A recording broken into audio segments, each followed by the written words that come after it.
और बच्चे कैसे हैं? मस्ती हो रही है? लॉकडाउन का खूब फ़ायदा उठा रहे हैं, है ना? खूब आराम रेस्ट हो रहा है।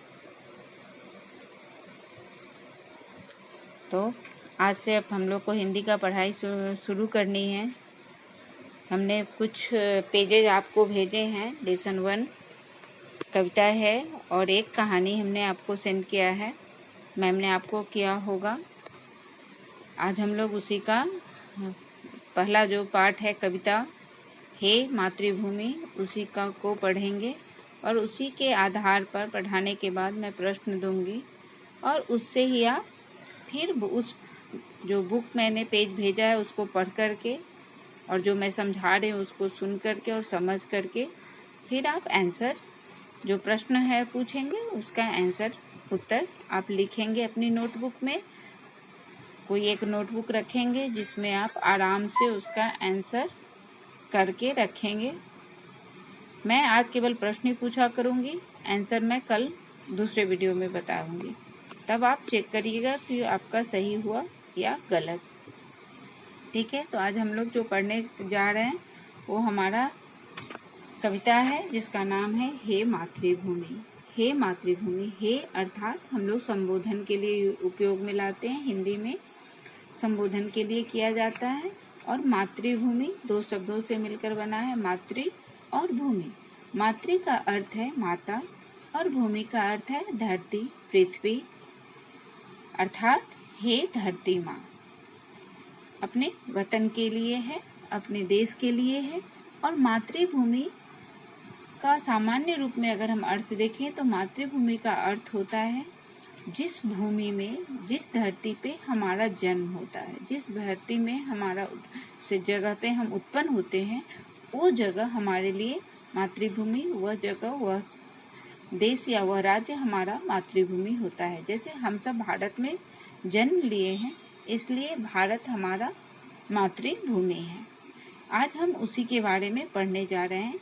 और ये कविता जो है इसको राम प्रसाद बिस्मिल जो एक बहुत बड़े क्रांतिकारी थे हमारे देश की आज़ादी में, जिन्होंने अपना महत्वपूर्ण योगदान दिया था और अंत में उनको फांसी की सज़ा मिली थी, उन्होंने इस कविता की रचना की है। और तो पहले हम उनके बारे में जानते हैं। राम प्रसाद बिस्मिल जी, इनका जन्म 1897 अर्थात 1897 शाहजहांपुर जगह के उत्तर प्रदेश में हुआ था। और इनकी मृत्यु भी 1927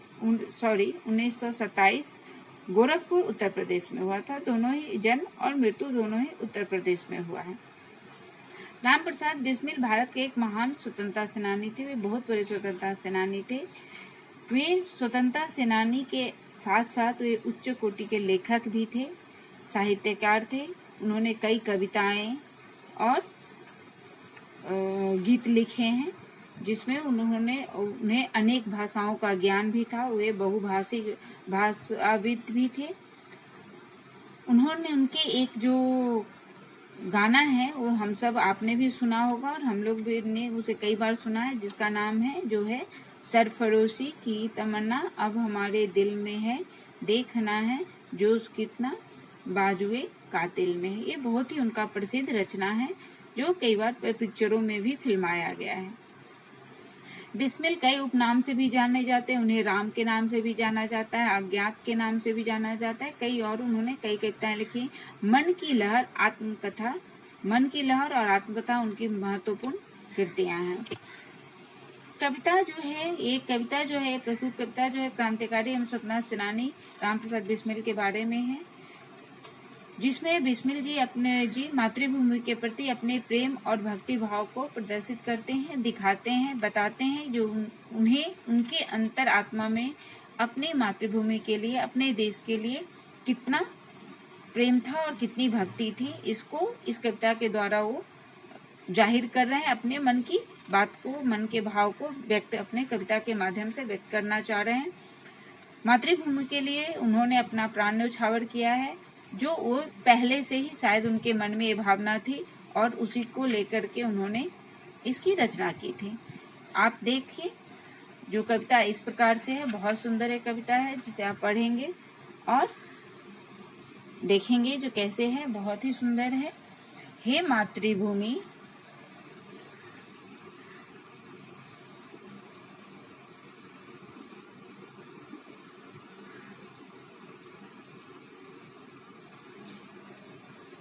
हे मातृभूमि, तेरे चरणों में शीश नवाऊं। हे मातृभूमि, तेरे चरणों में शीश नवाऊं, मैं भक्ति भेंट अपनी तेरी शरण में लाऊं।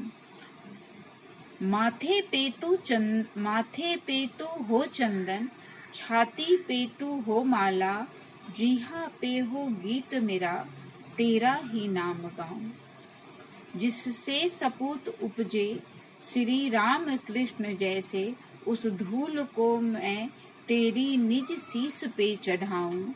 माई समुद्र जिसकी पदरज को नित्य धोकर, करता प्रणाम तुझको मैं वे चरण दबाऊं। सेवा में तेरी माता मैं भेद भाव तज कर, वह पुण्य नाम तेरा प्रतिदिन सुनूं सुनाऊं।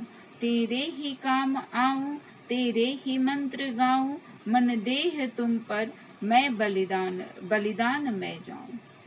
तेरे ही काम आऊं, तेरा ही मंत्र गाऊं, मन देह तुम पर बलिदान मैं जाऊं। अब हम एक एक लाइन को देखेंगे जो किस प्रकार से है, एक एक शब्द को भी देखने की कोशिश करेंगे।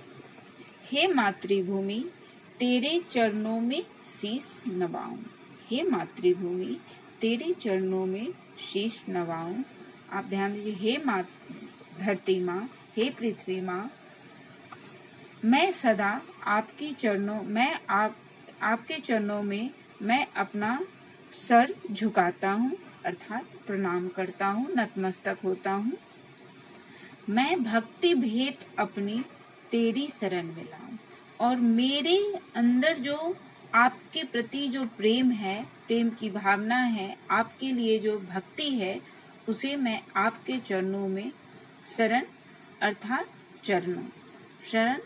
चरणों में मैं समर्पित करता हूँ। आपको की चरणों में मैं अपनी भक्ति भाव को समर्पित करता हूँ। माथे पे तू चंदन, छाती पे तू हो माला। हे धरती माँ, आपकी मिट्टी, आपके धुलकन को मैं, आपके रज को अर्थात आपकी धूल को मैं अपने मस्तक पर, अपने सिर पर मैं चंदन के रूप में धारण करता हूँ, उसका मैं तिलक लगाता हूँ। और छाती पे हो तू माला, और अपने सीना पर मैं आपको के नामों की माला धारण करता हूँ। सीना पे मैं अपने आपके नामों की माला धारण करता हूँ। जिह्वा पे गीत हो मेरा, और मेरी जिह्वा पे आपके नाम का गीत हो। मैं सदा आपके नाम का ही गीत गाऊं, आपके नाम का ही को ही जपूं, तेरा ही नाम गाऊं। सदा मैं आपके नाम का ही गीत गाऊं और मेरे जिह्वा से आपके नाम का ही गीत निकले। जिससे सपूत उपजे श्री राम कृष्ण जैसे, उस धूल को मैं तेरी निज शीश पे चढ़ाऊं। हे धरती माँ, हे पृथ्वी माँ, हे मातृभूमि, मैं आपके उस धूल को मैं अपने मस्तक पर, अपने सर पर धारण करता हूँ, जिस धूल में श्री राम और कृष्ण जैसे सपूत अर्थात पुत्र पैदा हुए हैं।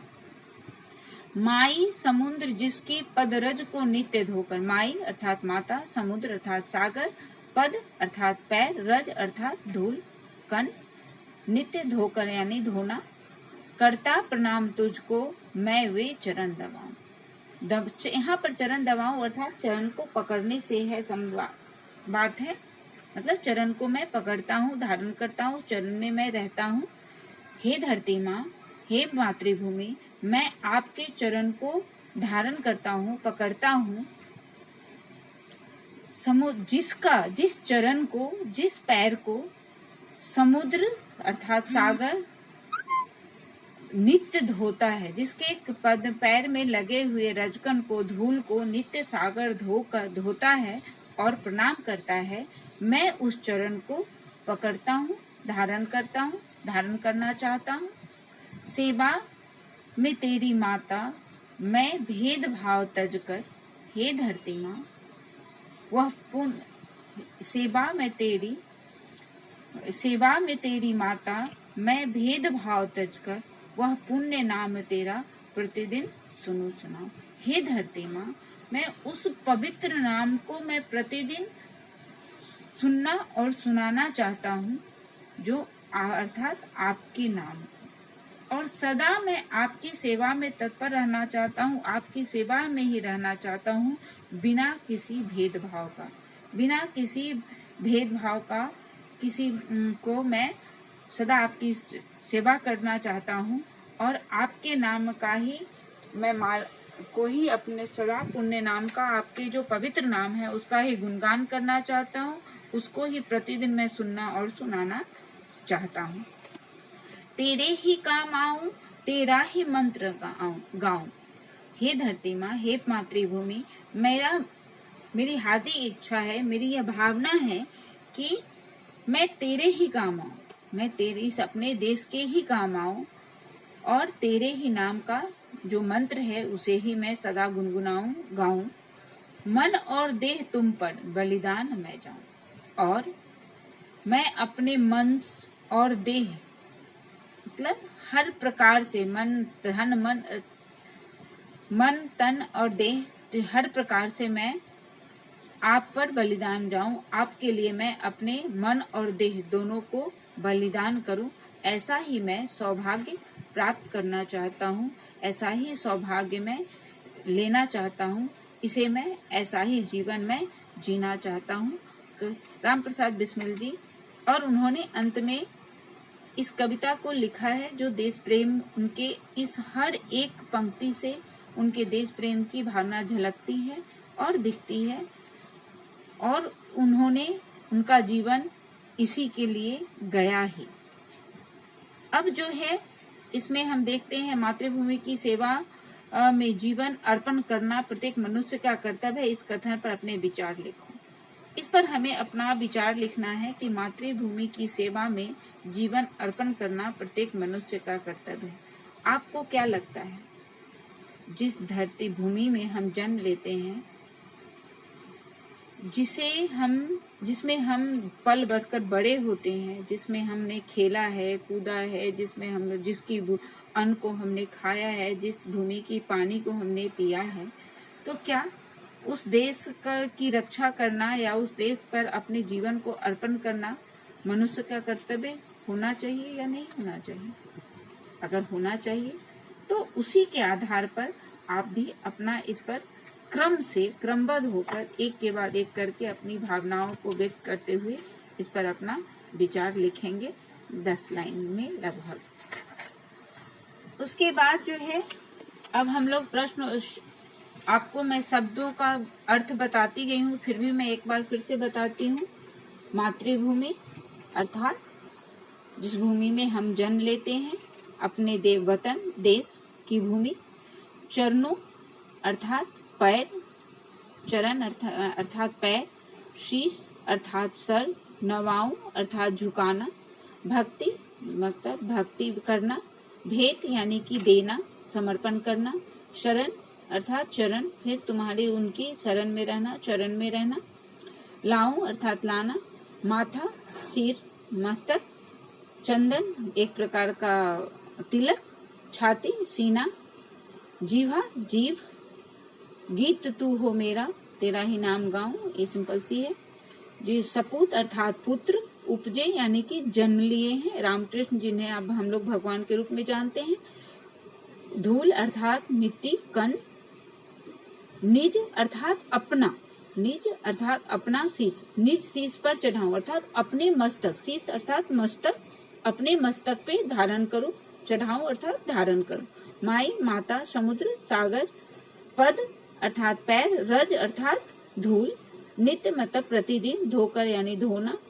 करता प्रणाम तुमको, प्रणाम अर्थात से मस्तक झुकाना, चरण दबाऊं, चरण को पकड़ना, चरण को धारण करना, यानी कि चरण में रहना, शरण में रहना, चरण में रहना। सेवा, सेवा करना। भेद तज कर अर्थात त्याग कर। पुण्य अर्थात पवित्र। प्रतिदिन यानी प्रत्येक दिन। सुनो अर्थात सुनना और सुनाना। मंत्र एक प्रकार का जप करना, जाप करना, जो जैसे भारत माता का ही, अपने देश का ही मंत्र, जो देश का नाम को जपना, इस तरह से उन्होंने कहा है यहाँ पर। मंत्र यानी कि एक प्रकार का मंत्र है। मन और देह, मन मतलब आपका हृदय, मन, देह मतलब शरीर, और बलिदान मतलब त्याग करना, देना, बलिदान करना, अपने आप को समर्पित करना। अब इस पाठ में जो प्रश्न दिया गया है आपका को ये होमवर्क के रूप में आपको करके रखना है। और आज मैं इसका पहले ही बताई हूँ, मैं इसका आंसर आज मैं आपको नहीं बताऊंगी, इसका आंसर मैं कल की वीडियो में बताऊंगी।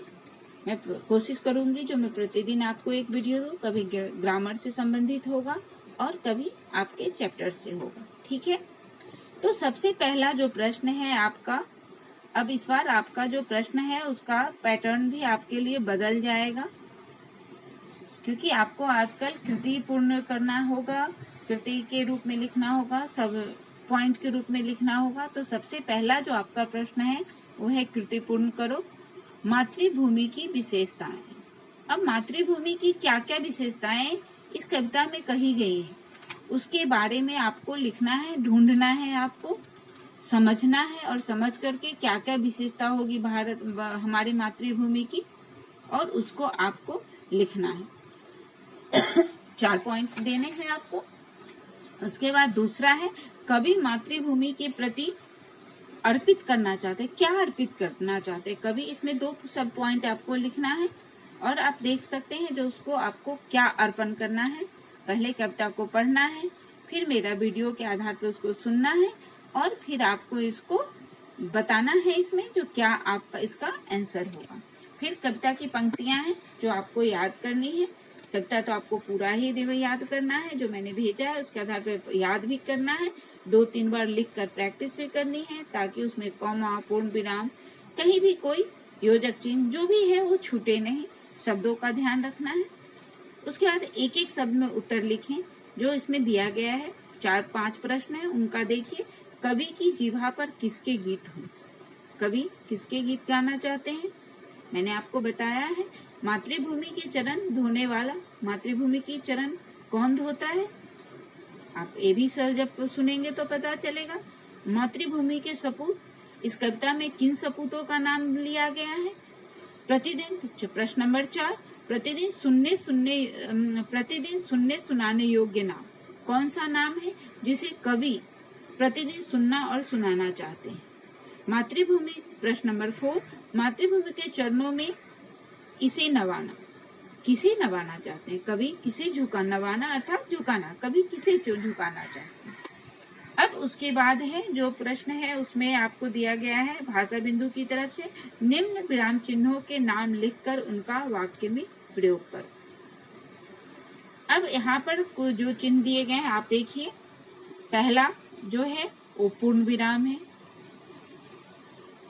पहला जो है वो पूर्ण विराम है, दूसरा अर्ध विराम है, तीसरा प्रश्नवाचक चिन्ह है, चौथा योजक चिन्ह है, और 5वां दूसरा भी प्रश्नवाचक चिन्ह है, और 5वां जो है वो है उद्गार बोधक यानी कि विस्मयादि बोधक चिन्ह। उसके बाद है कॉमा, फिर है अवतरण चिन्ह, सिंगल नहीं, कॉमा पर नहीं है। उसके बाद है सिंगल एकल अवतरण चिन्ह, और दूसरा है दोहरा अवतरण चिन्ह, ठीक है। और उसके बाद है निर्देशक चिन्ह। इतने चिन्हों का आपको बताया गया है, लेकिन इसका वाक्य तो आप बना सकते हैं, मुझे पता है क्योंकि हमने पिछले क्लास में हमने लोगों ने पढ़ा है।